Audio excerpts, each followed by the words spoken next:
Welcome to the Ringer NFL show. Sheil Kapadia here with Diante Lee and Steven Ruiz. Good to have you watching on FanDuel TV or listening on Spotify. Week 14 is in the books. We got 4 more weeks left to figure out who is going to be in the playoffs. We're going to break it all down today, tell you what we saw on Sunday in the NFL. Diante, how we feeling?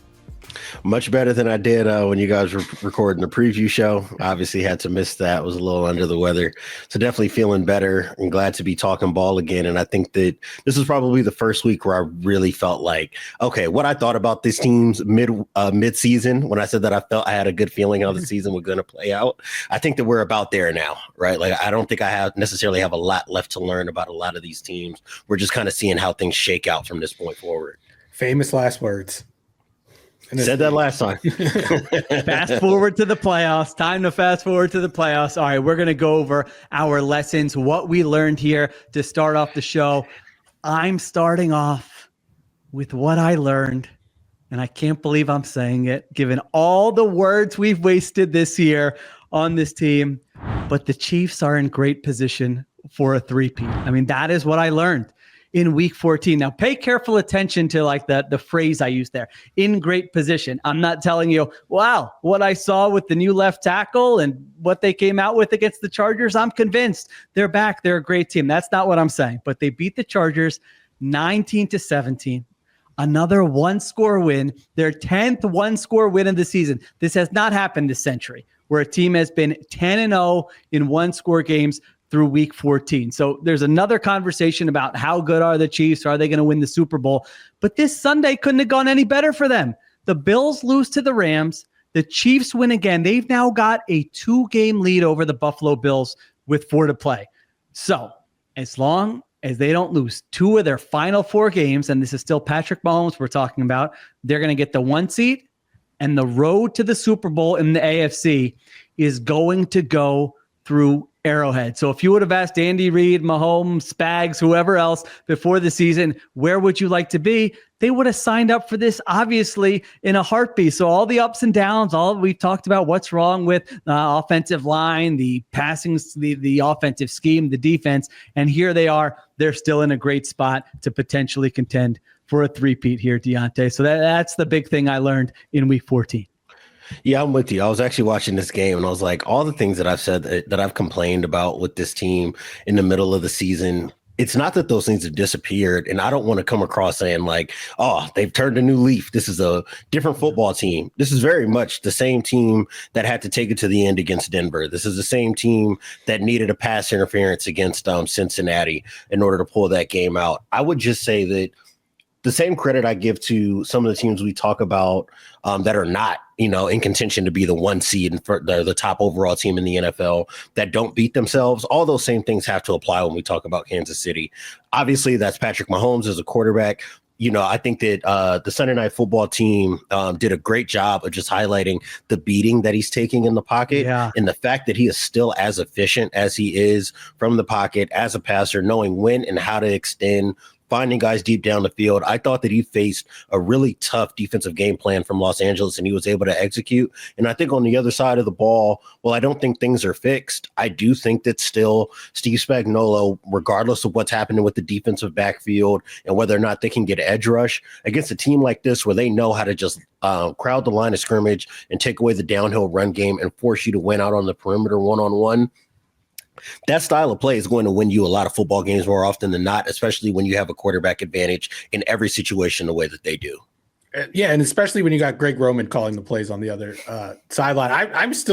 All of my concerns from before this game are still present after the game. And the game kind of went like how we discussed it might go on the previous show, Sheil, where the pass defense still is a concern. I saw Stone Smart have a career night against these guys. I saw Josh Palmer. Josh Palmer had a great day. Getting wide ass open downfield all night long. That's a concern. But the Chargers kind of fell into that trap where they want to be this run first team and they want to be able to run the ball when the other team knows they're running the ball. And that just played into the strength and the weaknesses of this Chiefs defense. I think this should have been a pass first script for the Chargers, and it wasn't. The Chargers actually ended up with a lower pass rate than the Chiefs in this game, which is just bonkers considering the fact that, one, they didn't have an advantage in the run game. Their advantage was in the pass game. And then two, they were behind for most of this game. So the game script called for a pass-heavy approach.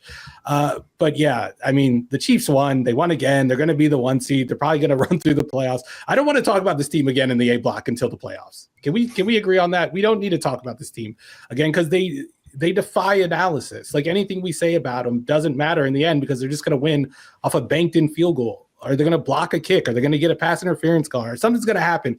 I mean, it's a testament to Mahomes, honestly. Yeah. Like, I think it's mostly Mahomes doing this work. Like, Andy Reid, I think the offensive play calling has left a little meat on the bone.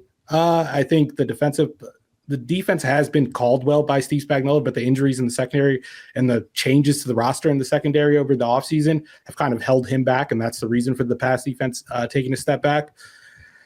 But yeah, I mean, I still remember the Buffalo game, and if Buffalo plays them in the playoffs, if Baltimore plays them in the playoffs, or even if the Chargers play them again in the playoffs, like I might think about picking against them. Yeah, I mean, they're obviously, it sounds so stupid to say, they're beatable, even though they are 12-1. I mean, history just tells us there have been 15 teams, I think, since 2000 that have had 12 wins at this point in the season. They've all had at least a plus 100 point differential.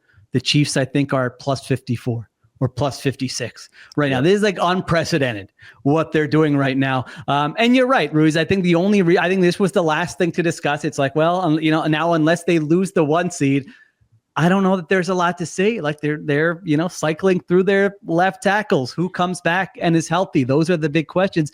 But other than that, they've just got to kind of take care of business here down the stretch. And unless they stumble, which they could. It's possible they lose 2 of the next 4, but not likely when you just look at who's playing quarterback for them. There's not a whole lot of other stuff to discuss with them until we get to the postseason. Let's do a little exercise. And I totally made up this game just now on the spot. Okay. I've never heard anybody else do this game before. Try to guess the line in the Browns-Chiefs game. In Cleveland or in Kansas City? It's in Cleveland. In Cleveland. All right. So the Browns were 6.5-point dogs today in Pittsburgh. But now they're at home. I would say 8. Chiefs by 8. I was going to say, I'll say 5.5. So you guys split the difference. It's actually 6.5. But I think the Chiefs only being favored by a touchdown or less than a touchdown against this Browns team, which has been a disaster all year long. And Jameis Winston has turned back into Jameis Winston throwing interceptions. I think it's just a testament to the lack of faith in this team, not only to cover, but to look like a Super Bowl champion on any given Sunday. When's the last time we saw them look like a Super Bowl champion? I'm looking at their schedule right now, and maybe that 49ers game. The Niners game. That was a good game. Yeah, they played well in that game. Yeah, that was the last time. But yeah, I mean they don't cover. Ago now. They're getting crushed. Didn't play that well in that game either. If I recall correctly, they got 3 picks on Brock Purdy. So if you're betting against the Chiefs every week, you're making a kill. I thought that this was the game where the line adjusted. I took the Chiefs. We talked about it, Ruiz, on the preview show. I'm like, all right, they've adjusted 3.5. That's a low number. The Chargers are not built for this. I was feeling okay early. And then by the end, you look up and it's 19-17. Last thing on the Chargers, though. I mean, you mentioned it. They finally start passing the football in the second half. Justin Herbert completes 10 passes in a row at one point, and you're just thinking, why was this not the game plan in the beginning? And then, by the way, 3rd and 16 at the Kansas City 24. I know that's not a high percentage, you're going to get it, but this isn't a great defense, and you do have Justin Herbert. There's 5:21 left on the clock. How are you handing the football off there for 5 yards and kicking the field goal? You're just going to go and then you're going to give them the ball back where they just need a field goal with Patrick Mahomes. So conservative kind of all around for the Chargers. And that's sort of been a theme for them this season. Yeah, they did the same exact thing in the Cardinals game that they also gave away, where Herbert was just cooking them in the second half. And then they go away from it at the end of a drive to take the lead. They settle for 3 points, and then the Cardinals come down and kick a game-winning field goal. It happened again. And it keeps happening, and we can call it. We called all of this on the Friday show. When that's the case, you have a problem. And I mean, the Chargers are winning and they're overachieving, so it's hard to nitpick anything with this coaching staff. So maybe next year we can really yell about Greg Roman holding this team back. But for now, as a Herbert stan, I don't even know, what do we call ourselves? A herbivore? Is that what I Should call myself Okay. I don't hate Herbert. that. I don't hate that. That's worse. I don't want to be a Herbert pervert. No, oh, okay. You are no. That is what is sticking. You are a Herbert pervert, and that is what you'll be known as from now until the time. Stephen Ruiz is a Herbert pervert. I think that Sheil and I can be the Herbert Okay, cool. Good T-shirts printed. I will. You know what? One because that'll be weird. All right, Stephen, you said something that was that's been really interesting to me, and I would say that like Greg Roman does bear a little bit of the responsibility in it, especially when it comes to like run game design. I think it's just really frustrating when you watch this offense operate because I thought what they were calling in the passing game made a lot of sense. Mm-hmm. They just missed out on a couple of Josh Palmer deep passes. They tried to set up some double moves to attack these safeties, which is something you have to do. Otherwise, Kansas City's really going to sit on you, especially in the intermediate areas. I thought they did a good job getting guys out into the flat where you can go get yak opportunities. That's how they were able to get the ball to Quentin Johnston a bunch in this game. So I thought there was a lot that was drawn up in the passing game that makes a lot of sense, which makes it frustrating that they don't lean on their quarterback to figure things out or to go make a play for them. You can't always manage and mitigate down and distance situations, especially against a defense like Kansas City that knows what you want to do on the run game. I know they were missing Lab McConkey, but I don't know if his absence alone was enough for us to see what we saw in the first half, which almost just felt like they were trying to speed to the end of the game in a lot of ways. It was run on first down for nothing, run on second down for a couple yards, and then Justin Herbert trying to scramble, waiting for a guy to separate. When they were passing on early downs, I thought all the designs were great. So I do want to see them trust him in the way that they did, in November and late October when it seemed like they were finally starting to cut him loose, especially early in football games. I don't know why it is that they would go away from that, especially in a game like this where beating Patrick Mahomes and the Kansas City Chiefs is going to require your quarterback to be, the Spartan god that he is oftentimes.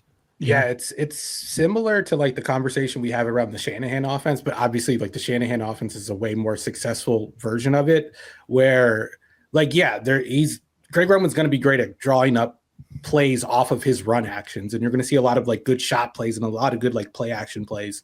But the more you see of his drop back passing game, the worse it looks. And then that's when you start to notice the little details that are lacking and like the spacing and stuff. And so maybe like if we did see more of the passing game, it wouldn't be as effective. That tends to apply to any situational play call in football.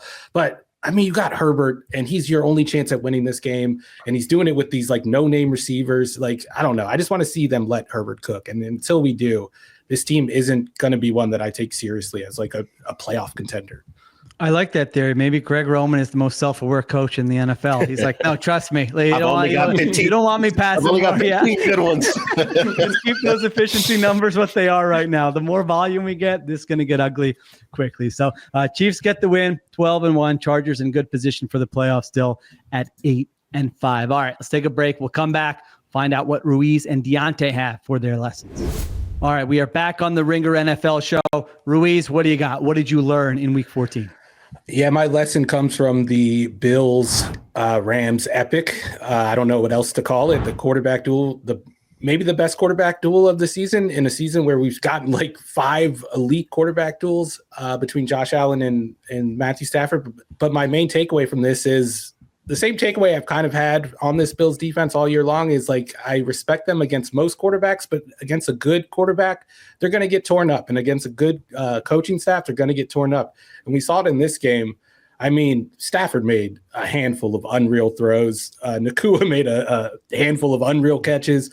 Cooper Kupp looked like vintage Cooper Kupp. I thought McVay kind of dusted off the old offense. Like they were getting under center, getting some boot action, getting Stafford outside the pocket. You got the run game going for a little bit there, but I thought it just looked too easy at times for Stafford to kind of know where his options were and where his outlets were. And it was just like easy in the same ways that it typically looks easy against the Bills defense, against that zone coverage. When you're not getting a pass rush, and they didn't sack Matthew Stafford once in this game, it's really hard for that defense to look good, especially with the pieces they have on the back end now. Like 4 years ago, they had some stars back there. They had Poyer, they had Micah Hyde, they had Trey White at the top of his game. Teron Johnson obviously is still there, but he was a good player back then too. I don't think they have the dudes back there now to kind of go to war with these offenses when they're really clicking. We've seen them beat Kansas City, but we've talked about Kansas City's issues with putting up points. I want to see it against a quarterback like this. And the example we got on Sunday wasn't a good one. Yeah, and there's been other games. I mean, they play the Ravens earlier this season. Ravens take it to them, scored 35 in that game. So I think it's fair. I know you were mentioning it last week. And the thing with the Bills, it's like it's not just kind of what we're seeing this season. I mean, in the past, they've gone into the playoffs with defenses that were better than this defense, but they get in a one-off game against a good quarterback or a good offense, and they get picked apart there. So I think it's hard for me to know whether it's like, I should be very concerned about the Bills, or just like we've seen Stafford and McVay and Nakua on a heater in other games. Not that it's every week. They can't do it every week, but when they do it, man, it looks pretty. They look so unstoppable. This was one of the best games by any offense. By the way, both teams, if you look at it statistically, these were two of the best games by any offense the entire season. The Rams had 8 possessions, 5 touchdowns, 1 field goal, and 2 punts. I mean, Stafford, 320 yards, 2 touchdowns, doesn't take a sack, doesn't throw an interception, doesn't have a fumble. This was the second best quarterback performance of the season statistically based on EPA per pass play. So Diante, when you look at it, are you going more, right? It's fun to watch the Rams when they can still get to that level, or are you more Bills, like, got to figure some things out defensively?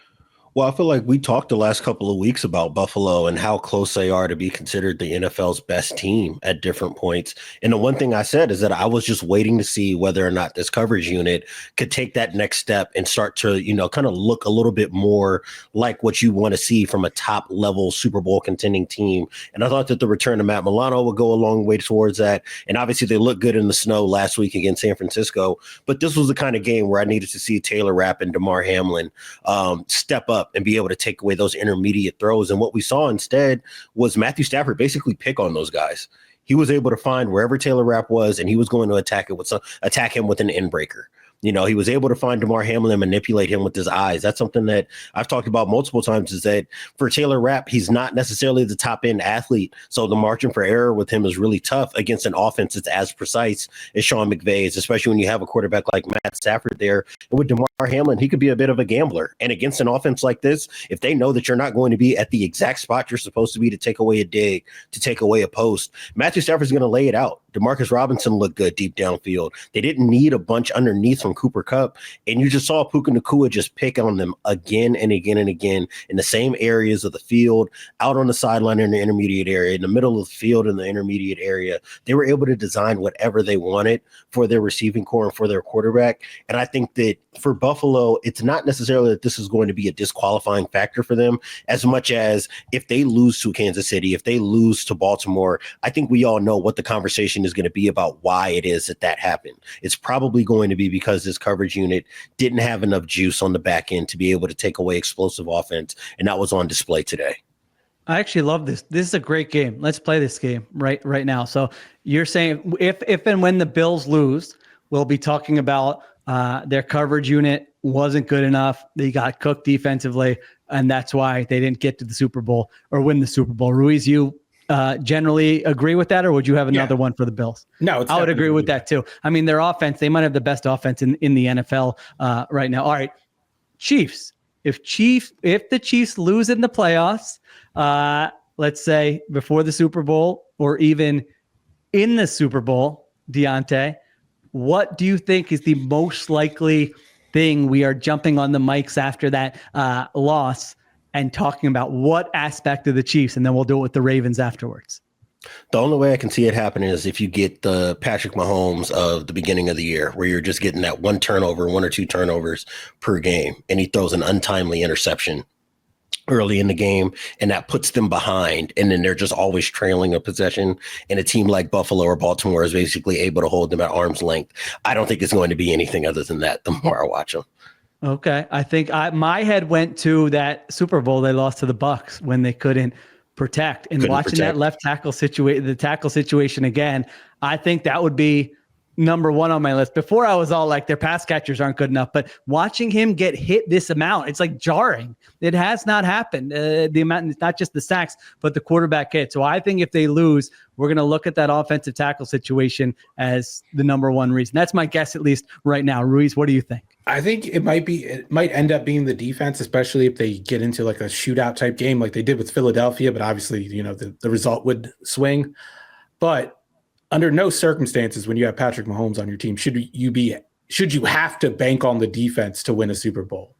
So I think it would just come back to to the receiving issue and the offensive line issue. I think it's hard to kind of separate those two, especially when you're observing or trying to figure out why the deep passing game has just totally disappeared over the last couple of years. I think it's been the tackle play. I think it's been the receiving play. I think the last person I would blame is Patrick Mahomes. I would put Andy Reid ahead of him on that list too. How about the roster building, by the way? I'm going to save this for another show, but I think that is like the thing that gets swept under a little bit. Tough though, because like the receiving core that they have on the field now is not the receiving core they envisioned. Injuries, yeah. They had Rasheed Rice. They had Hollywood Brown, who still might come back. They still might get Jalen Watson back. I think that would fix some of the defensive issues. But I mean, I think you could argue with the tackle play and the acquisition of the tackles over the past couple of years. I think they've made some not silly mistakes, but mistakes that I think a lot of analysts would have been like, oh, I don't know about that one, even at the time when they made those moves. So I think that's the big one from the roster construction point of view. But I mean, I think Brett Veach has done mostly a good job over the last couple of years.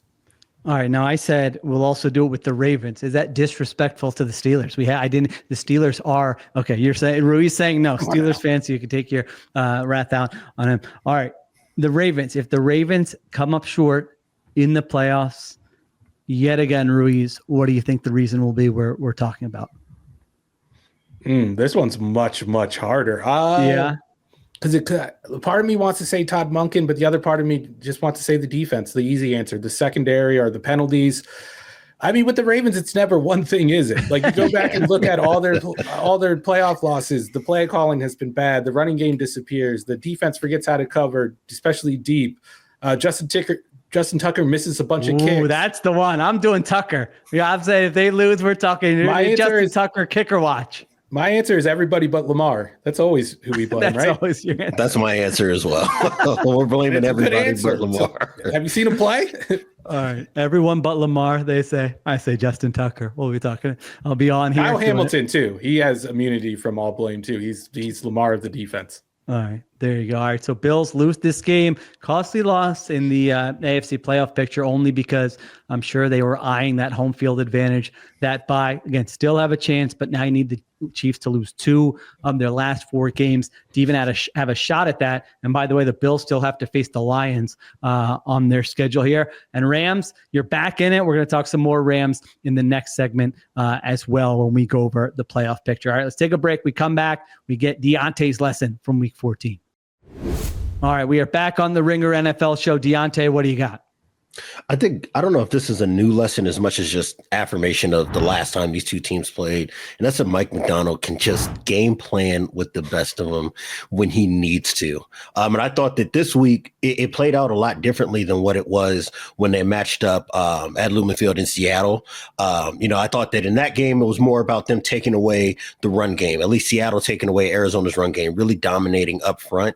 This week, I think this was them knowing exactly what Arizona wanted in the passing game, especially in the first half. You get the 2 interceptions, being able to make adjustments in terms of coverage and play in the passing windows that you know that Kyler Murray wants to be an anticipatory thrower in. Obviously, the interception that landed Seattle basically in the red zone. You're playing cover 2.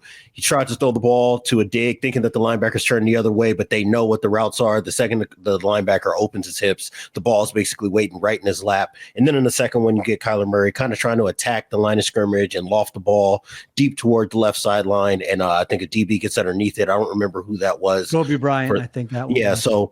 But I think that in both of those scenarios, you can look and say, what were the other options? And you're looking at other receivers, and the rest of the concept isn't open, which to me says that they had a clear understanding of, in different personnel groupings, this is what they like to do. We know that they're going to probably try to counter us after the day that we had against their run game when we saw them a couple of weeks ago. And I just love their game plan and from that perspective. And then on the other side of the ball, you get good Geno. You don't have the turnover problems that he's had at different points in the season.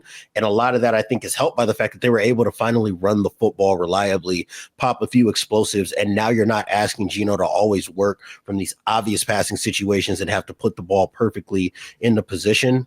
And now we're just seeing, I think, what the Seahawks maybe always wanted to be this year, which is a team that can distribute the ball to DK Metcalf and Jackson Smith-Njigba, who's looked really good over the last month and a half. Yes. And then defensively, I think that they've got the right combination of playmaking up front with Leonard Williams. And I think just that back seven in general, it's less about any one breakout guy. Even though Devin Witherspoon's been really good, and more just about them kind of congealing around the right kind of defensive identity for Mike Macdonald, which is just sitting on routes and forcing quarterbacks to have to be perfect down in and down out. If I had to bank on a defense to ride through this playoff, I mean, Philadelphia is the obvious answer in the NFC, but I'm not so sure I wouldn't take Macdonald just for that game planning edge. I think Vic Fangio is a fine game planner, but we've seen his defense kind of be susceptible to certain styles of offense, especially offenses with quarterbacks who can move around. Yeah. With Mike Macdonald, there's no such problem. And like, you could see him kind of craft his game plan, to Diante's point, to the quarterback he's facing. Like, the game plan changes based on how the quarterback processes and how the quarterback thinks. Like, when he plays Joe Burrow, he'll play into that, you know, that style where Joe Burrow will like to dink and dunk early to open up the defense down the field, and he'll like prey on that against Joe Burrow. When he plays like a Jared Goff, you see him take away the inbreakers, not so much in the game earlier this year, but you see him try to force those throws to the outside. With Murray, he kind of shows him one picture at the beginning of the snap and then takes it away and then gets into those windows that Diante was referring to after it, because Kyler Murray's such like a field player back there. He's not like a ball knower, so to speak. He like feels the thing. He's said this before. And this was another example of it. And I think just in the NFC playoffs, when you're going up against these quarterbacks who are limited in some ways, like Jared Goff is having a fantastic year, but it's clear that he's limited in terms of moving off of his spot and creating out of structure. We've seen Jalen Hurts' weaknesses throughout the season. We definitely saw it against Carolina on Sunday. Yep. Like, the teams that you have to reckon with in this division or in this conference, I think can be had with a great game plan, which really works in Seattle's favor if they make it to the playoffs, which it looks like they're going to make it. Yeah, very, very encouraging performance by the Seahawks. I mean, you guys mentioned defensively, offensively, I just thought like the sort of, I don't want to say unexpected guys, but Charbonnet comes in and has a 51-yard touchdown run. You mentioned Jackson Smith-Njigba. He had that shoestring catch in the middle of the field. That was incredible, and he's been doing it for weeks on end now. And maybe the biggest thing, Geno Smith doesn't get sacked in this game. And I know the Cardinals don't have a talented front, but they have been doing a much better job like the last 3-4 weeks, especially on third down, scheming stuff up, getting free rushers. And even you saw it against the Vikings just last week. I mean, they got Sam Darnold, 3 or 4 times on third down. Geno Smith doesn't take a sack in this game. So you're looking at that offensive line, which we always have to talk about with the Seahawks. And it looks like, all right, it's not perfect, but no one was expecting it to be perfect. It was get past this certain threshold where you give the rest of the offense a chance because you've got players on the rest of that offense, and maybe this thing can work. So you got to be excited if you're a Seahawks fan. I mean, they still have a tough road ahead here. They've got the Packers, the Vikings, and then at the Bears and at the Rams. But they've gone on a roll here. 4 straight wins. You beat the Niners. You beat the Cardinals twice. We were talking about you just faced the Cardinals a couple of weeks ago. Hey, what's it going to look like now? That's going to tell us a lot about these coaching staffs. And Mike Macdonald does it again. So 2 for the Seahawks. Cardinals going in the opposite direction. They lose 3 in a row here, and now their playoff chances look slim. I need to see it from the offense for a second straight week. This is a do it again league, the NFL. Like, do it again. I don't want to get excited because you did it one week when you spent the first part of the season just crapping all over yourself, especially on early downs in the run game and then in pass protection. But no, like you said, it did look good against the Cardinals defense that can give offenses like this problems. But I think next week is the real test against a Packers defense that we've talked about is very good in obvious passing situations, but not so good in run situations, and I think that's like the inverse of the Seahawks offense. So it could be a Styles makes fight kind of deal with this, and I really want to see how the Seattle offense comes out of that matchup. Do it again, league, Diante. Has he been hanging out with NFL coaches, or is this a Ruiz original, or what's going on? I like it. I like that. I think I might have to steal that. I might have to steal that. You're going to make that part of the show too. We got a lot of catchphrases going on today here. All right. Yeah, I just looked at the rundown, and our producer Dan Comer added to the rundown. Steven Ruiz is a Herbert pervert. So thanks for that. You really needed that in the rundown. There you go. They flipped it for social already. We're not going to miss any of these key details. All right, let's take a break. We're going to come back, and we're going to do a little playoff selection committee. The Ringers playoff selection committee is here. All right, we're back on the Ringer NFL show. The only playoff selection committee that matters is the Ringers playoff selection committee. So we're going to go conference by conference, division by division. We're going to talk about who we think's going to get in.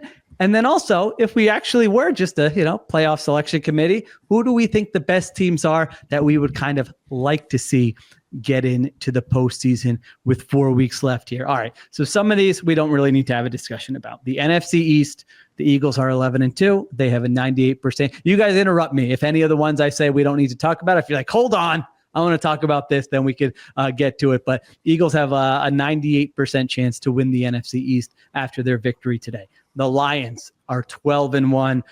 They're in a great spot in the NFC North. Then we get to one of the most, I was going to say most interesting, but I don't know how interesting it is, but there's still a lot to be determined. And that's the NFC South, where the Tampa Bay Bucks get a victory here in week 14 over the Raiders. They are now 7-6. The Falcons go to Minnesota. I really thought they were going to be in that game. It was competitive for a little bit, and then the Vikings run away with it in the fourth quarter. So the Falcons dropped to 6-7 on the season. Now the Falcons do have the tiebreak because they've beaten the Bucks in both of their head-to-head matchups.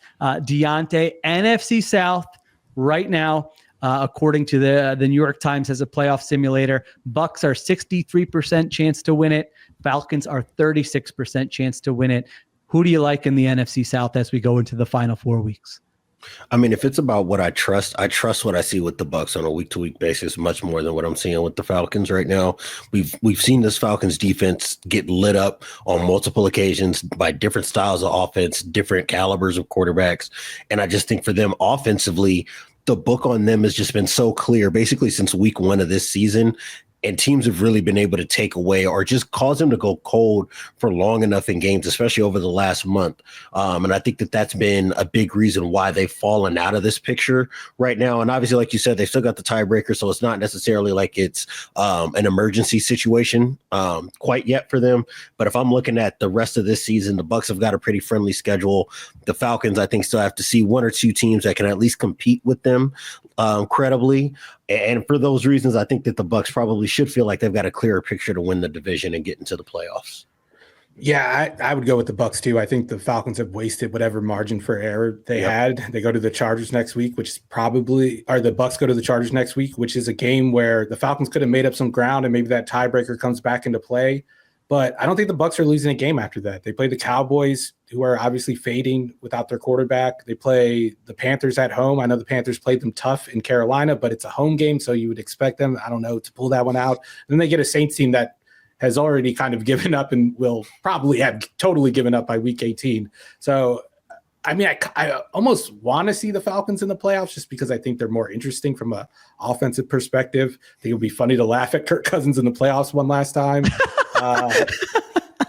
But no. If the actual college football playoff selection committee made choices like that this guy would be funny to laugh at, or like Brian Kelly looks like so annoyed on the side. Miami would have made it. Mario Cristobal would have been in the playoffs then. Oh yeah, just for the game management. Can I pick Bama for the NFC South? Same region.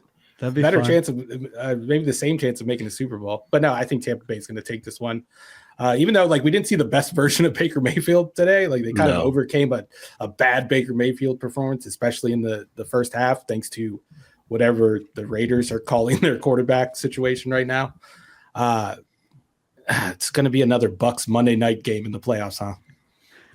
the Bucks at least have an offense that works if executed properly, I think. I mean, we've seen like it might not always look like that. It might not look like that in the playoffs, but I don't like the Falcons are tough. They have 496 yards of offense today. You know, today I thought was as much about their defense as it was their offense. They couldn't get a stop. Sam Darnold was just carving them up. They're -3 on turnovers. They have a special teams fumble. Of course, last week, Kirk Cousins, has the 4 interceptions. So I'm like on the fence about this one, but yeah, I thought the Bucks have been the better team. I mean, you just look at point differential; they're +54 on the season. The Falcons are -55 here, so I think Tampa's a better team. I don't know who would be more interesting in the playoffs. Honestly, you might be right for the narrative. It might be Kirk Cousins, or if the Falcons go to Michael Penix. I know they say they're not going to. If you told me Falcons get in with Penix, then that would get me pretty interested. But I don't know, Bucks could be a little frisky against some of these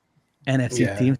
Todd Bowles against Jalen Hurts, part 45 or whatever it is. Who knows? That could be one of the matchups. That Falcons game, though, like Kirk Cousins was looking good early on. The PFF coordinator, Zach Robinson, was mixing it up. They were going under center, calling play action passes, which they haven't done enough of this season. I don't know why. Maybe it's because of the injury Kirk Cousins is recovering from. But he took a hit.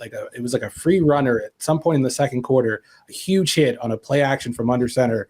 And they called one more under center play for the rest of the half. It was all shotgun from there. And the one under center drop back was the interception from a clean pocket. He looked rattled after that moment. And that was like the end of the game right there.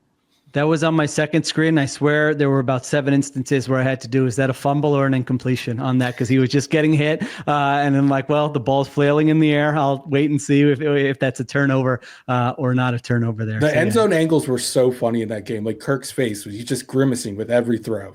Ooh. Not fun for Kirk Cousins. All right, so we're all on the Bucks. That's kind of boring. We're all on the Bucks in the NFC South. NFC West, Seahawks are now 8-5. Rams are 7-6. Cardinals are 6-7, and the 49ers are 6-7. Ruiz, start us off. Who do you have in the NFC West? I think I'm taking the Rams. Yes, let's go. I think I'm taking the Rams because Seattle has a hard schedule over the next 2 games. I just told you I don't really trust that offense right now, and I don't know how much of the Mike McDonald coaching advantage is going to matter against the Packers, who have a guy that I've been touting as the best coach in the NFL this season in LaFleur, and then Kevin O'Connell, who might win Coach of the Year. So I think it's going to be mitigated to a certain degree against those coaches, and I think we're going to see their offensive problems really come to light, especially against, like, I think Jeff Hafley has done a decent job at calling the defense in his first season, and I definitely think Brian Flores has what it takes to take advantage of a Ryan Grubb offense, especially one with pass protection questions. Diante, I believe you had before the season the Rams in the playoffs, if memory serves. Do you think they have enough where it's not just recency bias of this game against the Bills, that they have enough in the final 4 weeks of the season to overtake the Seahawks, or are you taking someone else? Before you go, Seattle and LA play in week 18. Yeah. Which in Los Angeles. more than likely end up being for the division, I think, with the way the season's going. I'm taking the Rams here as well, but I'm going to take a page out of your book and say I think that Seattle's maybe a more reliable team. I just have so many problems with the Rams defense. They have not shown enough signs of life in the second half of the season for me to trust them, and it's been against all manner of offense. Miami, outside of like the turnovers and the ridiculous Tua sacks, were basically able to get a lot of whatever they wanted in the passing game against them. Obviously, in the Eagles game, they just got absolutely mashed at the point of attack. And then in this game, this week against the Bills, they were able to push the ball down the field. You see the lack of speed in their secondary with all the yak plays from Khalil Shakir and the rest of the receiving core. They don't have guys that can go win on the perimeter either. I just think that this is a matter of schedule games now when you're talking about these teams. Steven kind of laid out what's ahead for Seattle. You look at the Rams, they've got the 49ers, and I think that that's the kind of game for this Rams defense where you kind of got to be crossing your fingers if you're picking the Rams to win this division. But I could easily see the 49ers finding something in the running game and just dunking that defense and being able to stay in the game just long enough to have a shot to win. And then they've got to see the Cardinals again, and the Cardinals basically ran them off the field when they saw each other in September earlier this season. So it's still, I'm kind of, you could sway me in either direction. I do think that Seattle's a better team, but just because of the way that the schedule is playing out down the stretch, I'm going to go with the Rams as it stands now. This is week 18, Sunday night comes down to it. Really, I've gone back and forth on this. I wanted to make sure we all didn't pick the same team. I wrote down the Seahawks. I was like, but if they go Seahawks, I might switch it to Rams because I'm on the fence. I'm going to stick with the Seahawks here. I think they may be the most well-rounded team, maybe, on any given day. Like how can they win? That Rams offense, though, man, today, that was, I was like, are we going to see that? Are we going to see that again this season? And so that excites me. The thought of them getting in the playoffs and potentially going on like a 3-game run. Remember last year, like you play that NFC playoffs out, 10 times last year. There are definitely examples where the Rams are getting to the Super Bowl. They lose in the first round there against the Lions. But I wasn't sure, like, was the Stafford McVay thing, was it over? Is it not over? And today was a reminder. It's still in there somewhere. Can they do it for a full 4 more weeks here, week in and week out? And their margin for error, like you said, Diante, with that defense, if they're not pressuring the quarterback, it's over for that defense. They have one answer: win up front with those young defensive linemen. And if that doesn't happen, they're not stopping anybody. So I'm going with the Seahawks, and the Seahawks in a one-off game plan. You guys just mentioned it. McVay and Stafford versus Mike McDonald, week 18, playoffs on the line. Come on. That's going to get the juices flowing a little bit there. All right. That's the NFC West. So now we get to the wild card. So Vikings and Packers basically have 2 of these spots locked up. The Vikings are 11-2. The Packers are 9-4. Now, after that, it gets kind of interesting. You could pick whichever team you didn't just pick for the NFC West. You could pick the Washington Commanders. They are 8-5. You could just, surprise us all and go, you know what? I kind of do like that Falcons team. Or stop, you know what? Cardinals, they're going to sneak in. Or don't give up on the 49ers. Those are basically your options for that last wild card spot, Diante. So assuming you've got the Vikings and Packers in, and correct me if I'm wrong about that, who do you have as your third wild card team? Yeah, no, I mean, Minnesota and Green Bay, I think, are pretty well solidified now with their position in the wild card picture. I think that, and this is something that I've been saying since over the last couple of weeks, even while they were starting to slide a little bit, I just think the Commanders banked too many early season wins for them to fall out as the number 7 seed. I don't know if that means that I like them the most of the teams vying for the 7 seed. I would like for that, week 18 matchup between Seattle and the Rams to be kind of safe for both teams. And it's just a matter of, are we hosting or are we on the road in the wild card round for both those teams? Because I think that those are probably the 2 best teams that are left in this conversation. But I do think the Commanders end up winning this. They'll probably beat up on some of these, NFC South teams. I think they see a couple of weak teams there. I think they've got the Giants again. So they should be able to kind of rack up some easy wins coming down the stretch and get to a double-digit win season and kind of walk into the postseason. I'm taking Seattle. Okay, so you think Washington's they both get in? Yeah, Washington's going to lose next week to the Saints in New Orleans. I'm calling it right now. I'm spoiling one of my picks on the Friday show. I'm picking New Orleans to win that game. That game against the Titans, which was a little, I don't want to say fake, but like the game got out of hand in a hurry, and the Titans almost chipped away there at the end and made it a game, but couldn't. But I don't like what I've seen out of Washington, like in the prior 3 weeks before that Tennessee game. We saw them give up 34 points to Cooper Rush. And the offense didn't look good in that game at all until the end, until they scored like a couple of touchdowns late, like on 1-play drives. So if I'm comparing them to Seattle, the Seattle team I've seen over the past couple of weeks, the defense I've seen, I think Seattle's the better team. Right now they're dead even on record. And I wouldn't be surprised if Washington drops a couple of these games down the stretch. I think they'll lose to the Saints in New Orleans. Of course, that Eagles game is going to be tough the week after that. And I think the Falcons are still a team that can give them problems, especially if they can't get pressure on Kirk Cousins. And then they play the Cowboys in Dallas, a team they've already lost to in the final week. So I wouldn't be surprised if they slip up in games that we wouldn't expect them to slip up, even if they have banked a couple of those wins that gave them such a big margin for error. Like, what was it, 4 or 5 weeks ago? This team was 8-2, 9-2, and looked like a lock for the playoffs. I think it's at least a question mark right now. Yeah, so Seahawks are, just as a refresher, Packers, Vikings, at Bears, at Rams. And the Commanders are at Saints, Eagles, Falcons, at Cowboys for their 4 games.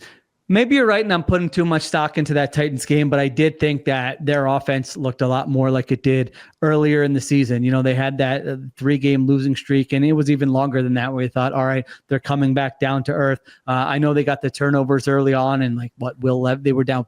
Titans were down 28-0 or whatever it was by the time Will Levis attempted his 6th pass, but the offense was moving the football. The run game was back, and Jaden Daniels was connecting on those short and intermediate passes. It looked like what it looked like early in the season. So I'm going to stick with the Commanders there. They get in as the 7th seed, but it's tough. This is the question. If you're listening out there, this is basically the question you have to answer. Seahawks or Rams? Who's winning the NFC West? And then is the other team getting in as a wild card, or is the Commanders getting in? That's what's to be settled basically in the NFC. Now, it's not totally over for the Cardinals and 49ers, but we're talking about low percentage chances that those teams still get in. So there you go. What's a worse look for Tennessee's defense, giving up 42 to Washington or giving up 10 to Mac Jones? It's a coin flip there. Tough to say. I don't know the exchange rate there. Yeah, I'm not sure. All right, let's take a break. We come back and let's get to these AFC playoff picks. All right, the Ringers playoff committee is back. We are going to the AFC. The AFC East is decided. It is the Buffalo Bills. Then we get to a fun one. The AFC North, the Steelers saying, give us some freaking respect. Finally, we are 10-3. All we do is keep winning week in and week out. Your beloved Ravens, the media darlings, are 8-5. They're 2 games behind us, and we beat them. Diante, who are you going with, the Steelers or the Ravens in the AFC North? I'm going with Baltimore. I mean, the Steelers just have a murderer's row. Diante. It's like a murderer's row of the next 3 weeks for them. I don't know how they get out of that feeling as good then as they might right now. You've got to see Philadelphia, who even, for all their issues in today's game against the Panthers, you think about their style of defense. I think that's going to give Russell Wilson a lot of trouble. I don't think it's going to be as easy for him to just, kind of dink and dunk the way he did against Cincinnati when they tried to play to take away all the deep passes down the field. And we know that the Eagles can take away the run game. So I do think that's going to be a difficult game for them. And then you've got to see the Ravens again on the road. You know that game is going to mean a lot to Baltimore.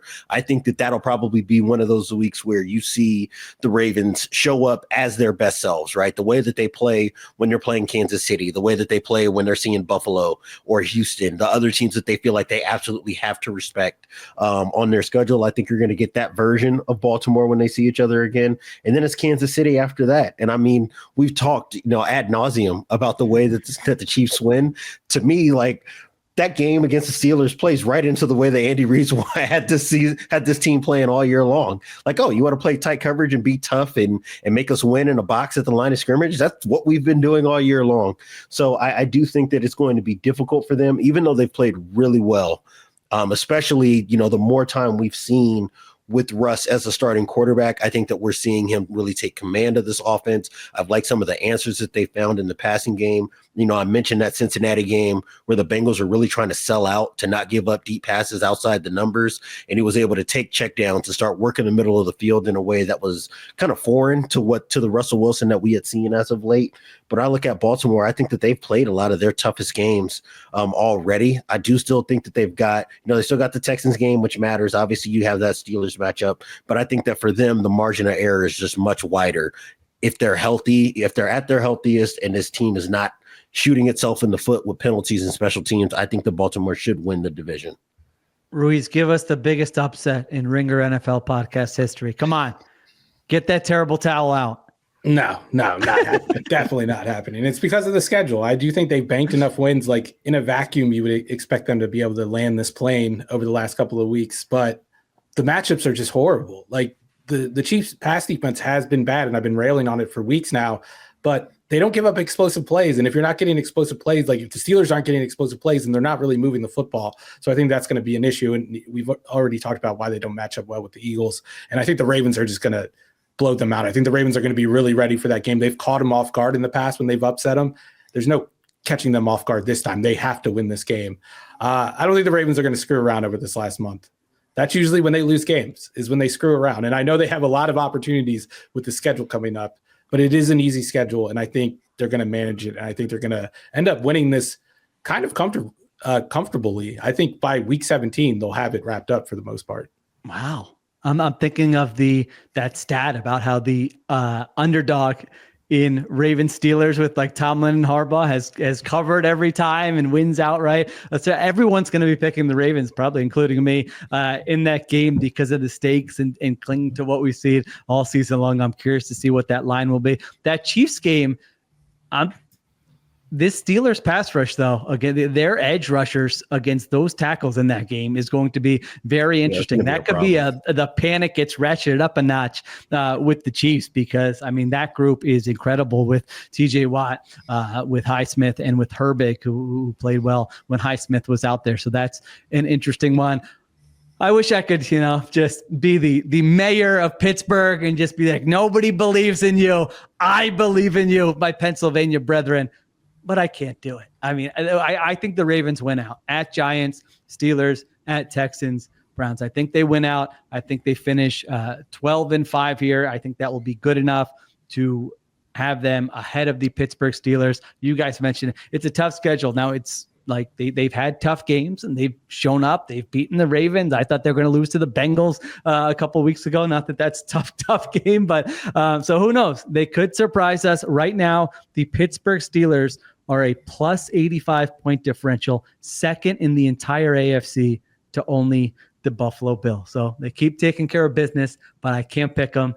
I've got the Ravens as well. I feel like even Steelers fans know. They know, right? They know that where this is ending. It's a good question. I don't think that they know. No, I don't. They've seen their team. I don't think they look at it that way. I don't think they look at it that way. Yeah. These fan bases need to have higher standards for themselves. This is the franchise that has won the most Super Bowls of any team. They've watched like legit Super Bowl wins, like the 70 Steelers, the Tomlin Steelers of last decade, Coward Steelers. It doesn't look like this. You know what a Super Bowl team looks like, Pittsburgh. Don't fool yourself. See, I think the thing is that this actually does look like a coward team, which might be why they've got a little bit more belief. This is not the Tomlin prime Ben Roethlisberger era Steelers by any means, even though the scoring numbers have been up. And like you said, Sheil, the point margin has really kind of looked good for them throughout the year. I just think that when I look at these two teams and the quality of opponents that they play and the way that they've played against them, I kind of had to be reminded as I was going over these scenarios that Baltimore has played a hell of a schedule up to this point as well. They've seen a lot of the league's best quarterbacks, a lot of the league's best defenses and offenses so far this year. And for them to come out 8-5 and basically the problem be not that, the defense is still an issue and not that Lamar Jackson couldn't replicate his successes that we saw at the end of last year, but just that this team can't make kicks when they need to make kicks and have had a lot of inopportune penalties. For that to be the issue with this team, more so than anything else, I just feel very confident about where they are and who they are right now as a team. And I think that they should be feeling pretty well primed to be able to make a big run, like Steven said, going down the rest of the schedule. What an edge for the Steelers in the kicking game over the Baltimore Ravens. Who would have thought? Chris Boswell, the guy can't miss. He's automatic from 50 plus wherever versus Justin Tucker. Big edge for the Steelers there. All right. AFC South. Is anyone picking the Colts? No. I think I tried to make the case for the Colts winning the division a couple of weeks ago, but it's not going to happen. Texans are 8-5. Colts are 6-7 there. AFC West is decided. It's the Chiefs. Now we get to the wild card team. So Chargers right now, after that loss to the Chiefs, they are 8-5. And so they are the number 6 seed. If you're picking the Ravens to win the AFC North, the Steelers have a great shot at that other wild card spot, but I'm not going to put words in your mouth. And then the big one that it comes down to really are the Denver Broncos going to hold on to that third wild card spot. Do the Colts have a chance to get in there? Do the Dolphins have a chance to get in there? So basically you're looking at Chargers, second place in the AFC North, and then Broncos, Colts, or Dolphins. Ruiz, who are your wild card teams in the AFC?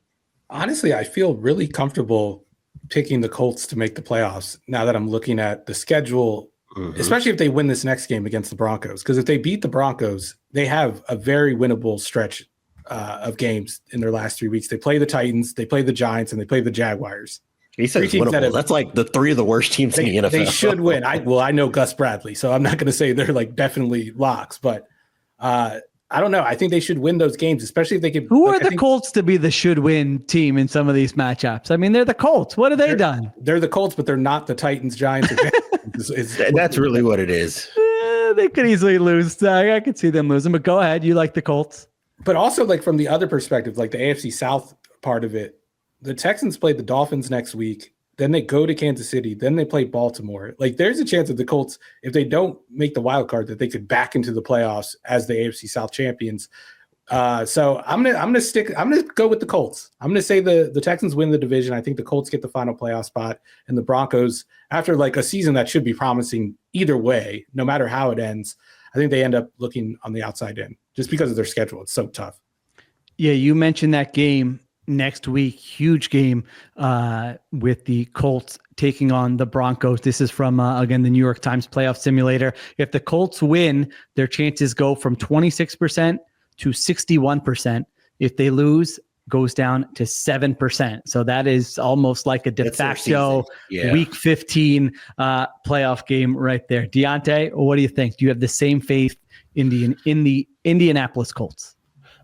Faith is definitely the wrong word. I have watched that team do the wildest thing on a down-to-down basis, let alone week-to-week, for far too long in 2024 for faith to be what I associate with this team. But I do think that there's a legitimate viability to them making the playoffs, not only being in the picture to win the division potentially because of the schedule that Steven mentioned with the Texans. Like it's not cake for them. They've got a tough 3-game stretch, especially you look at the way that defense has kind of started to show some cracks over the last couple of weeks. I definitely need to see them play better against the Dolphins before I feel confident about them just completely shutting the door on the division. But I do think that for the Colts, if you're able to beat the Broncos, which is definitely a winnable game for them, I think that the schedule works out well. And I'm glad that the Broncos did not play today, so that way we could all kind of take a breath from some of the Broncos hysteria that's been going on since they've been hot over the last month or so, because they've been good. They've been competent. I do think when you look at the teams that they've beaten this year, it opens a lot of questions about where you really should have this team pegged in the greater picture with the rest of the playoff teams. I think it's been good this year, but we have not seen them play at their best against the best teams often enough this year, outside of that blocked field goal in the Chiefs game about a month or so ago. But after the Colts game, you've got the Chargers, you've got the Bengals, you've got the Chiefs again. So that's an opportunity for them to really kind of stamp who they are as a team. I need to see them win multiple of those games or several of those games for me to feel confident about them truly being a playoff level team and not just one that's backing into the playoffs by beating bad football teams. You hear that, Sean Payton? They don't believe in you. All right, let's get the clip, play it around the building. Get ready for this Colts game. I like the Broncos over the Colts. Give me Sean Payton against Gus Bradley in a big spot, coming off a bye. Anytime he'll have it schemed up so that Broncos offense will be moving the football on the Colts. I don't trust the Colts. I think the Colts are they're going to be up and down. It's okay. This season was supposed to be about them being up and down here. So I trust Sean Payton more. I like the Broncos to get in there as the last wild card team, along with the Chargers and the Steelers. All right, there you go. That was the Ringer Playoff Committee convening for the first time, maybe not the last time, maybe an exercise we will bring back in the weeks ahead. Thanks to everyone for watching on FanDuel TV. Remember, for more, check us out on Spotify, check us out on Ringer NFL, on YouTube, or wherever you get your podcasts. If you are listening to this on Spotify, don't go anywhere. We'll be right back with our awards for Week 14. All right, we are back on the Ringer NFL show. It is time to hand out some awards and superlatives. I mean, we only get a few more of these for the regular season. So, I mean, who knows what direction we're going to go in. Diante, start us off. What do you got? So my first one is going to be box score fraud or king of the box score, and that's Sam Darnold for 5 touchdowns. I love it. Wow. Starting off 5 touchdown game. I think it's like a passer rating of 157.9.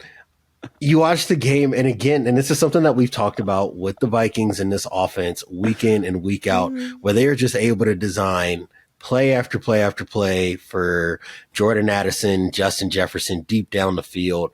And all Darnold has to do is just use all of his arm talent to heave it.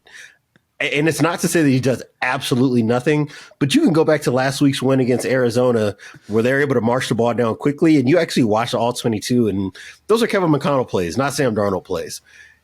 I just don't – I don't know how you can make the argument that what you're seeing statistically is not a reflection of the receiver talent and the head coach just getting the ball to his best playmakers, because this has very little to do with Sam Darnold operating the pocket at a very high level. I'm so jealous of this one.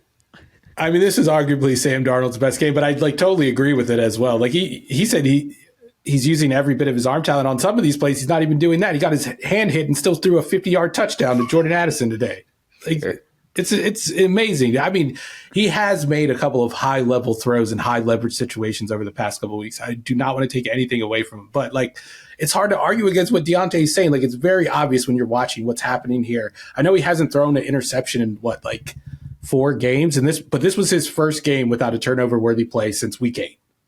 He's gotten away with a lot of dumb passes over the past month, where if those passes get caught by the defense, and usually they do, we'd be having a totally different conversation about him, despite this, which I thought was a very encouraging and very good performance from Sam Darnold. But like I said, it's a do-it-again league, and we've seen Sam Darnold do this. He threw 5 touchdowns in his first NFL game ever, and he stunk for the rest of his time in New York. So I'm not going to start celebrating this one-off performance, because we have seen some cracks over the last couple of weeks coming into it. All right, I think my Darnold stance has been well defined over the course of the season. I don't think we've seen him do this before over a 13-game span. That's fair. I mean, that's the truth. Well, yeah, but he hasn't played with Justin Jefferson and Jordan Addison, of course. I saw Case Keenum do it in 2017. What did that matter? Okay, that's true, but I just think you don't think he's playing better now than he ever has for a 13-game span in his career, even if you take I think that's nuts. He's been one of the worst quarterbacks in the NFL every season he plays this long. You take this version of Sam Darnold and you drop it into the 2019 Jets. It's the same thing we get from the 2019 version of Sam Darnold. The environment matters so much, and I think this season has proven it perfectly. Baker Mayfield looks like a guy worth $30 million because he's throwing checkdowns and they're going for 15 yards. This guy just throws it up, and Justin Jefferson comes down with whose superlative was this to begin with? Now I'm going to become the guy that was giving him the anti-superlative after a 5-touchdown game.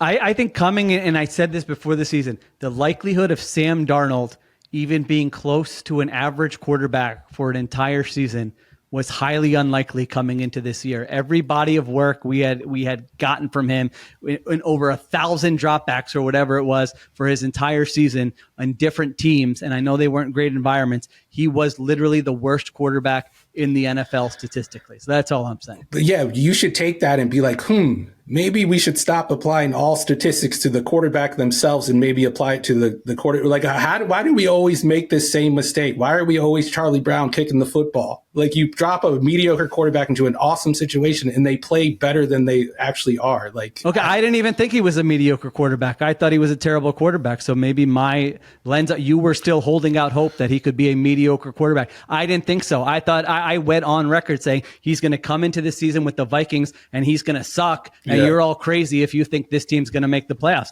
I was wrong about that. Maybe you knew and you thought you're going to throw him in and they're going to be able to put up, 347 yards and 5 touchdowns. I did not think that. I thought he was going to be terrible this season. One of the worst, 5 starters in the entire NFL. And then all the Darnold truthers since the beginning of time were going to look stupid. And he hasn't been that. They are 11-2. Okay. They have a competent offense, and he's able to at least get to this level that I did not previously think was achievable. I think I see where the disconnect is. I think that all of this comes down to where your initial expectations were, what your initial thoughts were on it. For me, I thought that, like I said, I thought that Darnold has always had has always had a lot of arm talent. I thought that his mobility is a little bit better than we've seen because he's been playing behind some really, really bad offensive lines and in really bad offensive ecosystems. And that if you put him in the right situation, he would look like an average quarterback. quarterback. And to me, if you took Sam Darnold out of this and you put Baker Mayfield in this situation, he could just as easily have a 5-touchdown performance and could put up the exact same numbers, if not better. And to me, Baker Mayfield right now is the bar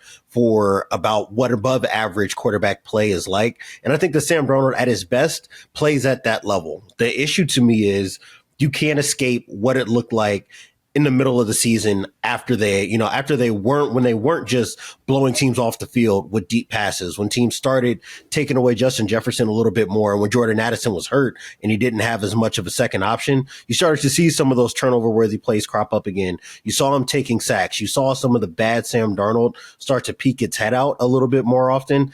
That's still there. I think that for me, I'm on Steven's side in the sense that when we don't see that happening, I don't know if we can ascribe that to Sam Darnold being a different player as much as the offensive ecosystem does not require him to make decisions that show some of the worst traits that are in him as a passer. I think what we're seeing is like Sam Darnold is a quarterback who's going to perform to the level of the offense around him. Like he was historically bad in New York, but he was in historically bad offenses under Adam Gase. He's in a good offense now and he's playing well. He's playing like a good quarterback. He was in a mediocre offense in Carolina. I think we got mediocre results. We got some good results. We got a lot of bad results. So I think that's what he's proving to be. Are you going to bet on him in the playoff, Sheil?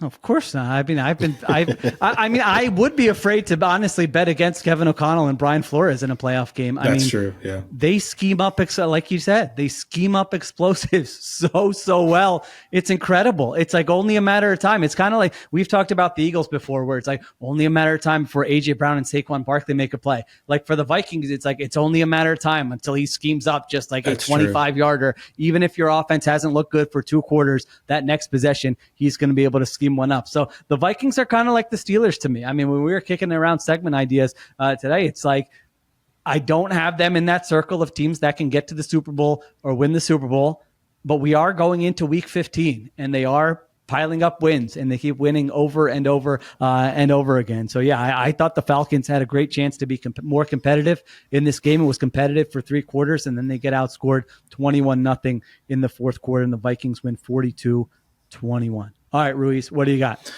I don't got anything as hot as tearing down Sam amazing. Darnold on a 5-touchdown we could just end the game. segment now. I mean, that was incredible. I'm going to give the most incriminating post-game comment award to Malik Neighbors. I don't know if you guys saw this, but before the game, outside of the MetLife Stadium, outside the Giants game, someone bought one of those plane banners and it said like, fix this dumpster fire, John.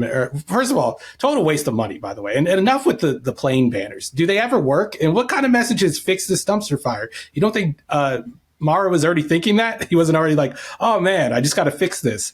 Give him something more to work with. But after the game, Malik Neighbors was asked about it and if he saw it. And he was like, his response was, I didn't buy it. I didn't buy the plane. Nobody accused you of doing that, Malik. Literally nobody brought up the prospect that you were the guy behind the plane. But that was his only response. And that was the end of his comment. So I'm starting to think that Malik Neighbors, he paid for that plane. One of the great new characters in our football watching lives this year is Malik Neighbors. Every post-game interview in this dumpster fire of a season for the New York Giants, hopefully Malik can get a quarterback who can get him the football consistently at some point. He can play in a good offense here at some point. Make him the coach. Make him the GM. Maybe, yeah, that might be a good. He should have. After that, he should have been like, and I didn't choose to not sign Saquon Barkley either. I didn't do either of those things. I didn't buy the plane. It makes you think he did buy the plane. Right. I'm like, to me, that means that the players definitely saw it and we're talking a lot in the group chat about how they felt about the owner of their football team. Yeah, the receiver doth protest too much. Yeah, that's incredible. All right. I've got Comeback Player of the Year award. Now, I don't know that this has ever happened before, but it should go to Bryce Young. Like, you come back from the same season, like where he was the second week of the season. And I know the box score doesn't look great. I know maybe Ruiz is going to tell me on Tuesday that he didn't really like Bryce Young's film. But I'm telling you, watching live, I thought Bryce Young played really, really well in this game against Vic Fangio and the Eagles. And talk about like the supporting cast and who he's throwing the football to. Adam Thielen, I think, got 11 targets in this game, and he played well.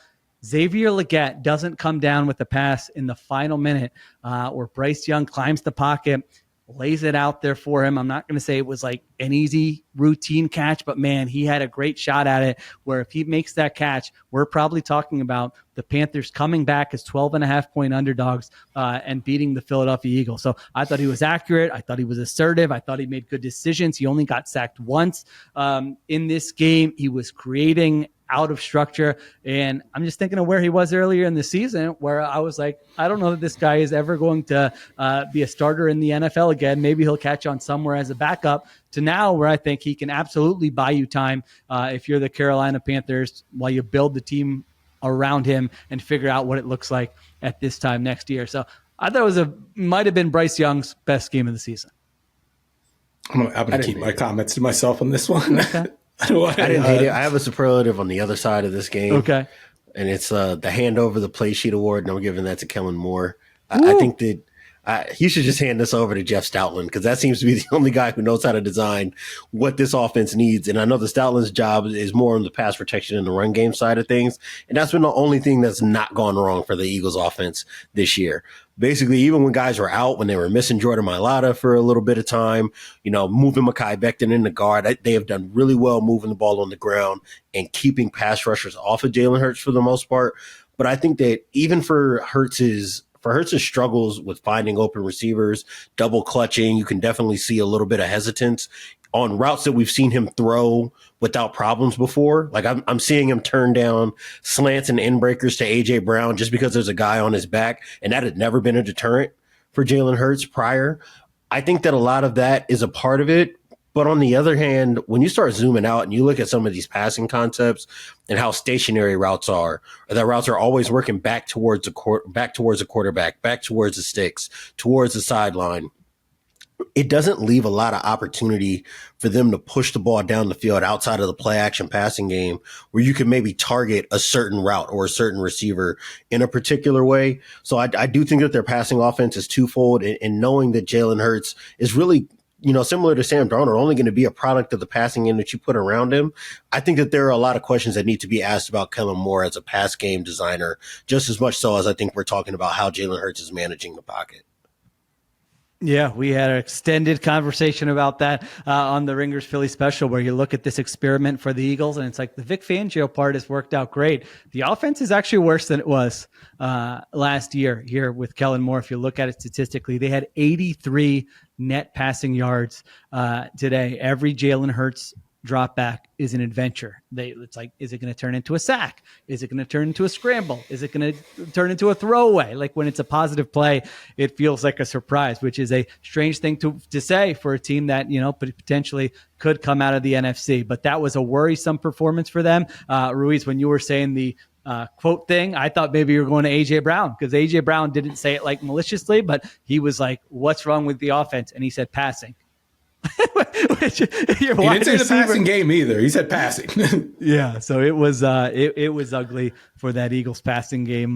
There's no doubt about it, and we'll see what the next 4 weeks look like. Yeah, that was a rough game. Like even by the numbers, like a 5.3 ADOT with a 3.4 average time to throw. That's crazy. You shouldn't be both those things. Yeah, that's just wasted. You cannot be both. It's and hard only to have a success rate of 36% with those stats. Like that. That's not a good combination at all. No. And it's always hard to judge the passing game and what the quarterback is, the decisions he's making on a Sunday when you don't have the all 22. You're not seeing what's happening downfield and whether receivers are getting open. But every time you turn on that all 22 on Monday and Tuesday, there are receivers open and the quarterback is just not making the throws.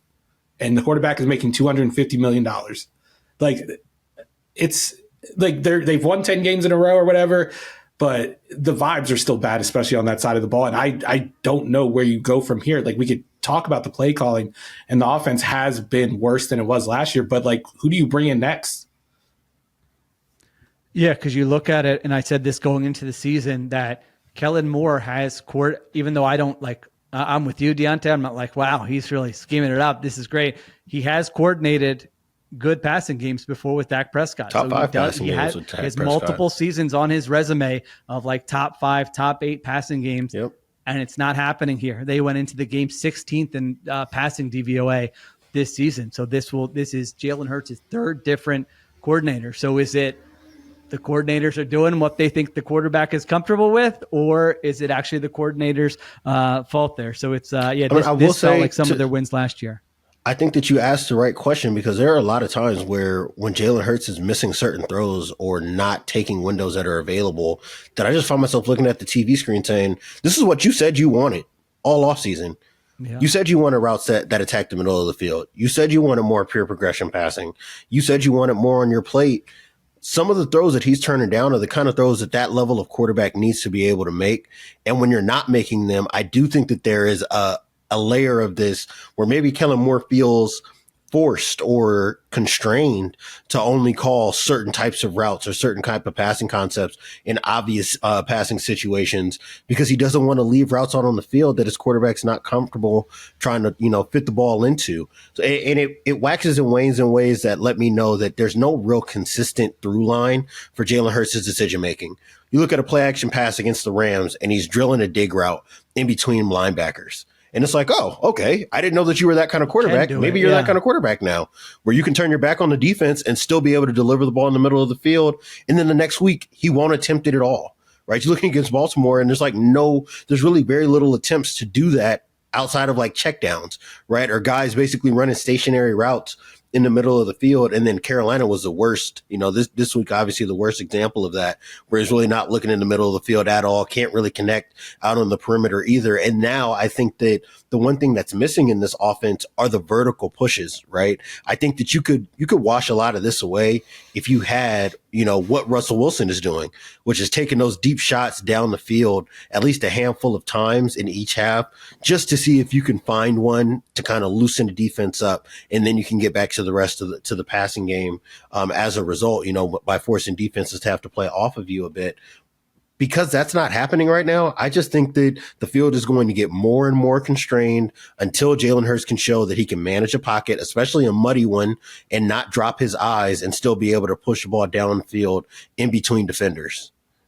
Yeah, he's getting sacked on, I think, 10% of his dropbacks, which the only teams allowing sacks at a higher rate are the Browns and the Titans.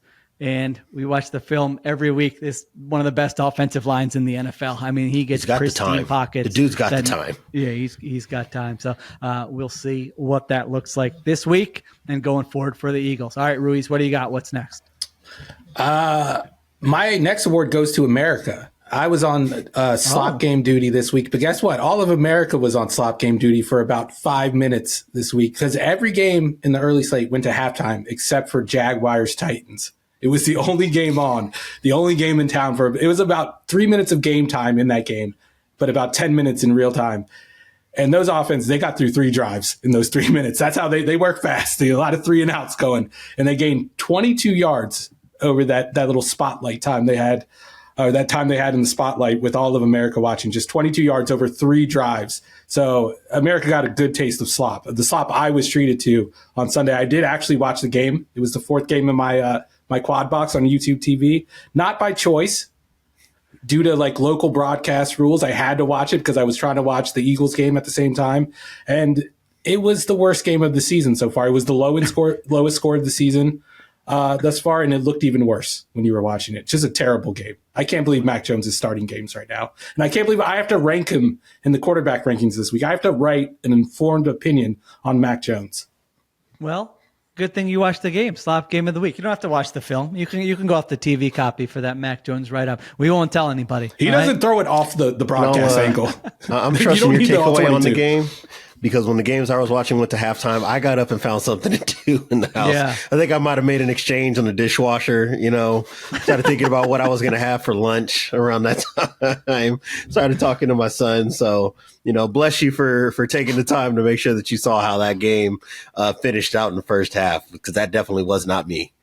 The Jags won, by the way. I know everyone wants to know. Jags won 10-6, right? 10-6 barn burner. All right, there you go. All right, my football guy quote of the week. This was during the Seahawks-Cardinals broadcast. Quote, "If you're going to have your schedule thrown off, this is as good a reason as any."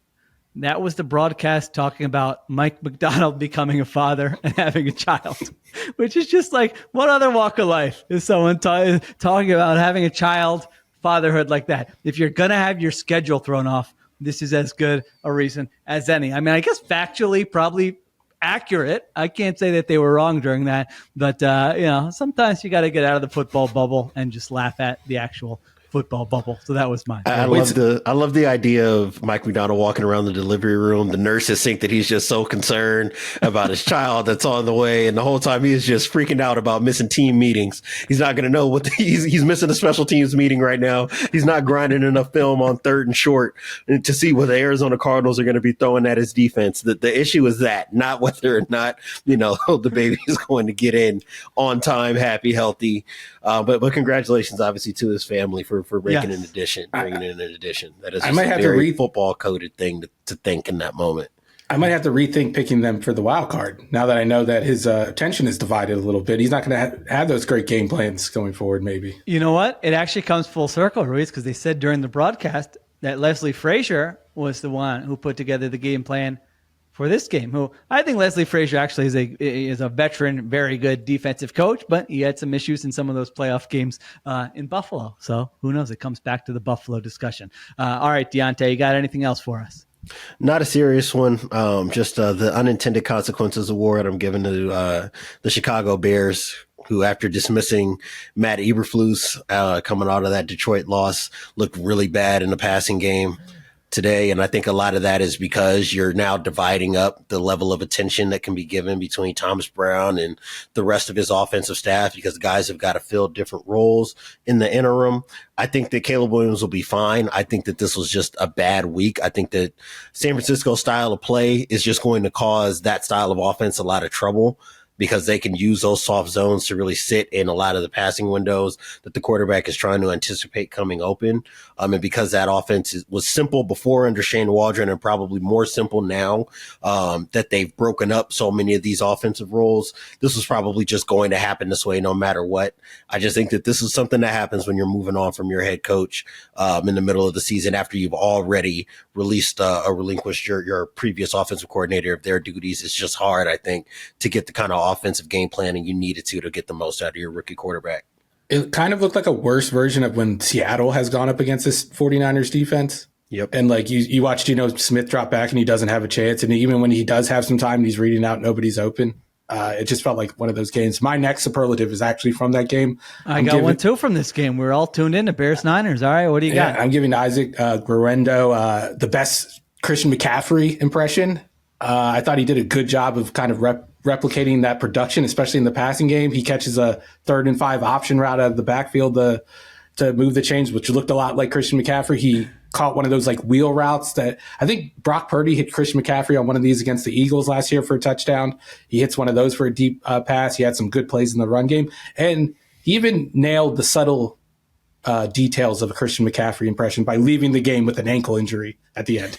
Oh, did he? I missed that. Yeah. I didn't even see that, because Guerendo's going to be swinging some fantasy leagues here. I mean, he is a big time player in that respect. But yeah, 15 carries for 78 yards, 2 catches for 50 yards. My graphic of the week came from this game. Total yards, 49ers 310, Bears 2. Actual graphic late in the first half. I will say this. I was going to say this earlier. Shanahan had his fastball in this game. Like the Shanahan, Purdy, everything they've been doing over the last 3 years that works, well together, and Purdy can operate the offense. They were just going up and down the field. I don't know if it's the first. I don't want to say it's the first time all season, but it's the first time in a while where it was like, oh, okay, yeah, 452 yards, 22 first downs.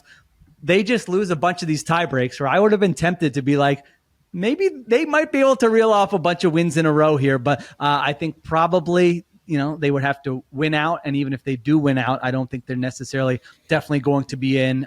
They've still got the injuries. They've still got the defensive issues. But this was a reminder for any of the conversation. I think Shanahan had to answer some questions after the game about, does he want to be there and stuff. It's just like, I think there's just going to be, and maybe this will be an off-season discussion, but I just think there's going to be some overreaction to this year for the 49ers, where I've said it before. I think it's mostly bad injury luck, bad like in-game luck stuff, and bad special teams. Like if they would have just won one of those games and we're at 7-6, I would probably be picking them to get to the playoffs right now. So we'll see if it happens or not. But yeah, they killed the Bears today, 38-13 in a game that was not competitive at all. All right. Anything else here? Ruiz, you got anything else, or you all through? No, I'm all through. I was going to give Jonathan Gannon an award. He went for a field goal on 4th and 2 again in the fourth quarter, down 9. But I'm tired of it's the third week in a row where he's gone for it on 4th and 2 in a bad spot where the numbers tell him not to. So I was going to give him the leaning into the bit award, but I don't want to award. I would have lit Nick Sirianni up if the Panthers would have finished off that drive after the decision to punt in his own territory and give the Panthers, ahead of the 2-minute warning, an opportunity to go ahead. That they came close. They had a few drops, and then ultimately I think guys just ran out of gas. But that was when I was staring at, like, I don't know if this was the time to get conservative, regardless of how much you trust your defense. Well, listen, I think we all would have the Eagles and the Ravens among our 6 teams that could potentially win the Super Bowl, and they both got kicker problems. Jake Elliott misses another from 50+ today. He's 0 for 5 from 50+, and in that spot, they could have kicked a 53-yarder, where if you have one of these guys, Boswell or Aubrey or something, you probably kick it, you go up 9 in that spot, and you win the game, but they didn't want to kick the field goal there with Jake Elliott. So yeah, all these teams are flawed. All these teams are, think of all the teams we talked about today that can win the Super Bowl. And man, there's some glaring stuff where you can be like, yep, that's probably how their season will end here. But yeah, Johnny Gantz, come on, man. Yeah, I've got that right here. They kicked the field goal there after last week, and now they've lost 3 in a row. Last one I'll give a shout out for. I thought Tirico killed that call on the doink for the division at the end there. I was like, man. So much so, I was like, you're a little too prepared for this. Yeah. How did he know? Yeah, normally you're like, all right, that was prepared. Nice try. But you don't know that it's going to be a doink. And him just yelling at the top of his lungs, doink for the division. Nice job out of you, Mike Tirico. All right. That's a good one to end it on. Thank you to Stephen Ruiz. Thank you to Diante Lee. Thank you to Christopher Sutton for producing. Additional production supervision by Conor Nevins and Arjuna Ramgopal, along with our friend Dan Comer. And appreciate T. Cruz for the video production. We will be back later this week. Everyone have a good one. We'll talk to you next time on the Ringer NFL Show.